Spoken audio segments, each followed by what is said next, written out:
Peace. I just wanted to share a little bit about one of the more recent literary projects that I had the pleasure of working on. It's right here. It's called Journal of a Kid Waiting to Be King. And that's actually a picture of the author on the front of the page. The book is, his name is Boom. He's a 10-year-old boy.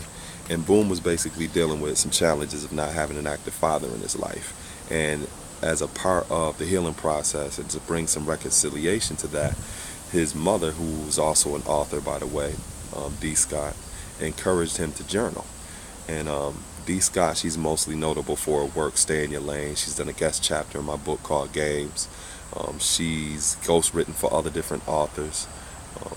And she just recently put out another book called The Pookie Chronicles.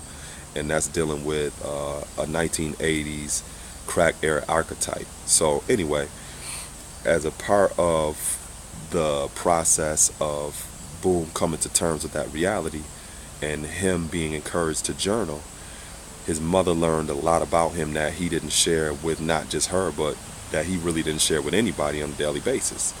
Things that he felt about his father not being present, things that he viewed in the world, experiences at school. And not only was that eye-opening for his mother, but it also encouraged and inspired her to share this not only as a journal with the world, but also to advocate that children be encouraged to journal a lot more in order to create that bridge or that medium of better communication between them and their parents. And in the beginning of the book, the first thing that you're going to see is a letter directly from D. Scott. And she talks a little bit about her own personal experience and what inspired her to put the book out. The next part of the book is actually Boom's journal, and she's the editor-in-chief, but you'll also see, some images of his actual writing so that you see that this is a 10-year-old who's actually sharing his view of the world, which is very important. And then the last part of the book is a month of journal space for children to write for themselves. And it's a lot more open and accessible than a diary because that's a little bit more private. So with some of the youth who get the journal, the parents will be able to understand why this is of importance. And then at the same time, if you have a parent that's a single parent, or they may be working two jobs or may not be at home as much as possible, you can encourage a child to, hey, write down how your day went, some things that you experienced or whatever, and it keeps them in the loop in regards to what's actually going on with their children.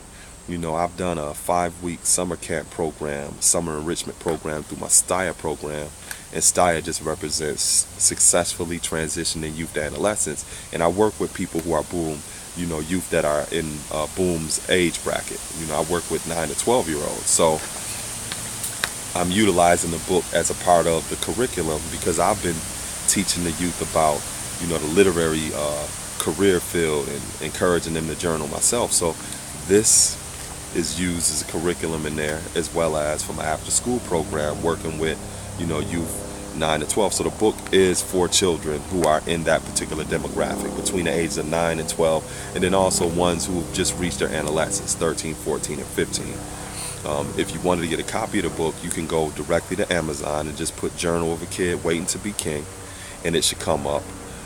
You can go to my website, atlantischool.blogspot.com, look on my right sidebar, check out the image, click on it, it'll take you directly to the e-store to order the book, or you can go to any bookstore worldwide and order the book that way. And ultimately, one thing I learned in this process is, just the importance of being able to create effective mediums of communication between parents and children that oftentimes is not there. Like I mentioned, sometimes a parent may be out of the house, or that child may be out of the house, and the only time they have an opportunity to talk is maybe at the dinner table that night before it's time to go to sleep and then start a whole new day over again. And this is a very effective means to communicate with one another where you get home later on in the evening or whatever, it's almost time for your child to go to bed. You have a little bit of conversation with them, and you could just go to the journal and see what they wrote about their day. Keeps you in the loop. So like I said, please support the book. um, like I said, I'm using it in my curriculum.